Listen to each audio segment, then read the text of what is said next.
Students, कल हमने एक वीडियो डाला था रशियन रेवोल्यूशन पे और हम लोग ने 1905 के रेवोल्यूशन तक पढ़ा था। आगे जो पॉइंट है after math of first world war 1914 से 1918, तो देखते हैं कि in the first world war Russia was fighting on behalf of Britain France and Russian army was badly defeated by Germany on eastern front. So according to one estimate, about 16 to 18 lakh soldiers died, 20 lakh became prisoners and 10 lakhs were found to be missing. So there are 7 million casualty by 1917. Then large scale destruction of crops and buildings in Russia. Rapid disintegration of Russian industries, shortage of raw materials for industries, shortage of labor as the able-bodied men were called upon during the war. तो क्या है, बहुत बुरे प्रभाव पड़ते हैं रसिया पे first world war का कि लगभग 7 मिलियन लोग मारे जाते हैं, बड़ी पैमाने पे क्रॉप्स और इंडस्ट्रीज़ और बिल्डिंग्स की बर्बादी होती है। अब रॉ मटेरियल जो थे उनकी कमी हो जाती है, लेबर की कमी हो जाती है क्योंकि बहुत सारे लोग मारे जाते हैं। तो फर्स्ट वर्ल्ड वार जो था 1914 से 18 के बीच में वो दो ग्रुप में लड़ा गया। एक था अलाइड पावर्स जिसमें इंग्लैंड, फ्रांस, रसिया और बाद में अमेरिका शामिल हुआ। दूसरा ग्रुप था सेंट्रल पावर्स का, Germany, Austria, Bulgaria and Turkey. अब आते हैं हम लोग फरवरी रेवोल्यूशन 1917। तो 22 फरवरी 1917 को क्या होता है, रसिया में लॉकआउट होता है। बहुत सारे फैक्ट्रीज़ में महिलाएं जो थी वो स्ट्राइक को लीड करती हैं। Massive demonstration of the workers in position of curfew, कि बड़े पैमाने पे वर्कर्स है सो प्रदर्शन करते हैं और वहाँ पे कर्फ्यू लगा दी जाती है। 25 फरवरी को गवर्नमेंट ने क्या करता है, ड्यूमा जो रशियन पार्लियामेंट था उसको सस्पेंड कर दिया। अब जो लोग थे वो क्या कर रहे थे, नारे लगा रहे थे ब्रेड के लिए, वेजेस के लिए, better hours of working and democracy के लिए। अब जो सोल्जर्स और वर्कर्स जो थे उन्होंने क्या किया, सोवियत का निर्माण किया और 2 मार्च 1917 को रशियन जार है सो गद्दी छोड़ देता है। Soviet leaders and the Duma, Soviet leader और ड्यूमा ने मिलकर एक क्या है प्रोविजनल गवर्नमेंट बनाया और रेवोल्यूशन ने क्या किया, मोनार्की को हटा दिया।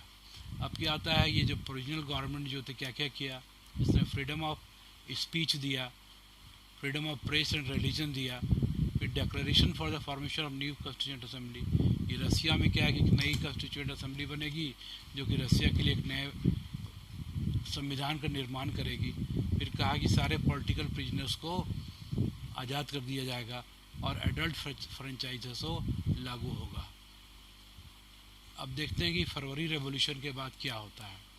तो लेनिन है सो रसिया रिटर्न करता है अप्रैल 1917 में और अप्रैल थीसिस प्रेजेंट करता है। तो ये इंपॉर्टेंट क्वेश्चन है, व्हाट वाज अप्रैल थीसिस। तो 3 बातें थी इसमें। पहला क्या था कि war be brought to a close, कि प्रथम विश्व युद्ध से अलग हो जाना है।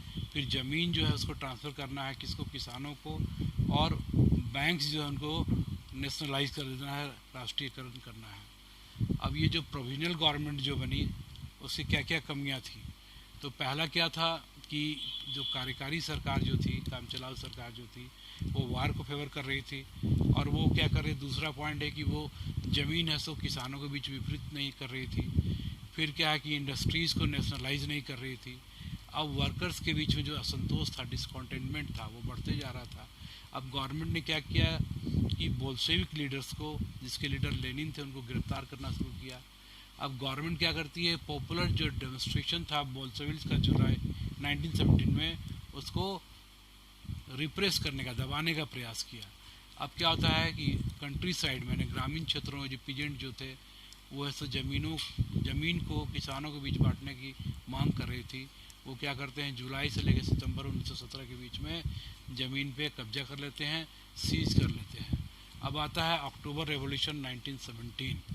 तो सितंबर में लेनिन ने क्या किया, डिस्कशन शुरू किया कि एक अपराइजिंग चाहिए, प्रोविजनल जो गवर्नमेंट जो है करेंसी की सरकार जो थी उसके विरुद्ध क्या है, अब आंदोलन करना पड़ेगा, क्रांति लानी होगी। और अक्टूबर 1917 में लेनिन ने क्या किया, इस सबको जो सोवियत जो थे, अब बोल्शेविक पार्टी थे, तो उनको इस बात के लिए सहमत कर लिया कि हम लोग पावर को सीज कर लेंगे, ज़बरदस्ती कब्जे में कर लेंगे।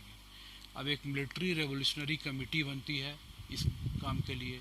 अब अपराइजिंग जो था, ये जो क्रांति है 24 अक्टूबर को शुरू होती है, और जो शहर जो थे वो है सो इनके कंट्रोल में आ जाते हैं, और मिनिस्टर्स जो होते हैं प्रोविजनल गवर्नमेंट को सरेंडर कर देते हैं। और दिसंबर आते आते बोल्शेविक पार्टी जो है सो क्या करती है, मॉस्को और पेट्रोग्राड पे एक भयंकर लड़ाई के बाद कब्जा कर लेती है।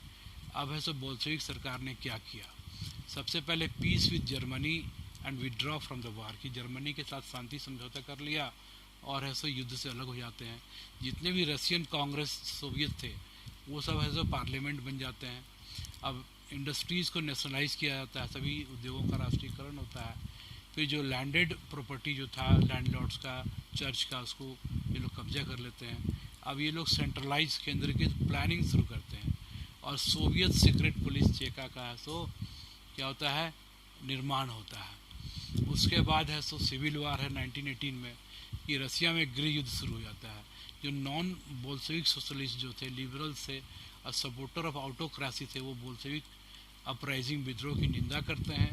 अब लीडर्स जो होते हैं वो सदर्न रसिया की ओर चले जाते हैं ताकि वहाँ से वो बोल्शेविक से लड़ सकें। अब 1918-19 के बीच में जो सोशलिस्ट रेवोल्यूशनरीज थे, ग्रीन थे, अब प्रो जारिस जो जार के समर्थक थे, जिसको वाइट्स कहते हैं, ये सो क्या करते हैं, controlled most of the Russian empire. The rebels are backed by French, American, British and Japanese troops. तो ये जो रिवेलियन थे जो बोल्शेविक का विरोध कर रहे थे, उनको क्या है कि फ्रेंच, अमेरिकन, ब्रिटिश और जापानीज ट्रूप्स है तो उनको समर्थन दे रहे थे। अब looting, banditry and famine became very common during the civil war. लूटपाट, डकैती और अकाल है सो बहुत कॉमन हो गया। और 1920 आते थे क्या था, बोल्शेविक जो है सो अधिकांश रशियन एम्पायर पे कब्जा कर लेते हैं, क्योंकि जो नॉन रशियन नेशनलिटीज़ थे और जाडेडिस्ट थे उन्होंने इनको समर्थन दिया। अब सिविल वार समाप्त होने के बाद जितने भी नॉन रशियन नेशनलिटीज़ थे उनको वो है सो पॉलिटिकल ऑटोनॉमी दिया गया कि सोवियत यूनियन में रहें या फिर वो अपना अलग हो जाएं। अब है so making of A socialist society, एक समाजवादी समाज का कैसे निर्माण होता है। तो जितने भी इंडस्ट्रीज से उनका नेशनलाइजेशन हुआ, बैंक्स का नेशनलाइजेशन हुआ, और इसने कहा कि पीजेंट्स को है सो सोशलाइज लैंड पे खेती करना शुरू करें। Introduction of centralize planning of 5 year plan, ये पंचवर्षीय योजना शुरू होती है वहाँ पे, और वहीं से भारत ने भी अडॉप्ट किया था। अब देखते हैं इंडस्ट्रियल प्रोडक्शन जो है 1929 से 33 के बीच में लगभग 100% यहाँ पे इंडस्ट्रियल प्रोडक्शन बढ़ता है, ऑयल हो, कोल हो, स्टील हो। अब लेकिन फिर भी क्या, वर्कर्स की स्थिति मिजरेबल थी और उनको एक कठिन जीवन जीना पड़ रहा था। अब क्या होता है, development of an extended schooling system and arrangement were made for workers and peasant to inter universities. Schooling system को विस्तृत किया गया ताकि मजदूर और वर्कर्स में शामिल हो सकें।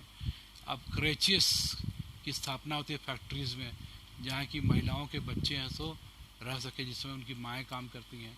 अब चीफ हेल्थ केयर और मॉडल लिविंग क्वार्टर्स बनाया गया इसके लिए, वर्कर्स के लिए। अब क्या देखते हैं, अगला जो है Stalinism and collectivisation. After coming to power, Stalin faces the acute problem of grain supplies. तो देखते हैं 1929 में लेनिन के बाद जोसेफ स्टालिन है तो रसिया का रूलर बन जाता है, और वो क्या देखता है कि देश में अनाज की भयंकर समस्या है। तो स्टालिन ने क्या कि कुछ इमरजेंसी मेजर्स किए कि जो अमीर किसान हैं, व्यापारी हैं, वो स्टॉक नहीं रख सकते हैं, हायर प्राइस पे सामान नहीं बेच सकते हैं। और 1928 में पार्टी मेंबर जो थे उन्होंने कुलक्स, जो वेल टू डू फार्मर्स थे वहाँ के, उनको कुलक कहा जाता था, उनके जो होर्डिंग्स थे उन पे उनके जो जमाखोरी थे उसको हमला करना शुरू किया। अब गवर्नमेंट ने डिसाइड किया जितने भी कुलक हैं उन सबको हटा दिया जाए और उनका ज़मीन है तो किसानों के बीच में वितरित कर दिया जाए। और कलेक्टिवाइजेशन प्रोग्राम में क्या होता है कि पार्टी है तो सारे किसानों को फोर्स करती है कि वो है सो कलेक्टिव फार्म, जिसको सामूहिक खेत, जिसको कोलखोज कहा जाता है, उस पर खेती करें। The bulk of land and implement transfer to the ownership of collective farm. ये बड़ा बड़ा ज़मीन और जो इम्प्लीमेंट्स थे, औजार थे, उनको कलेक्टिव फार्म को दे दिया गया।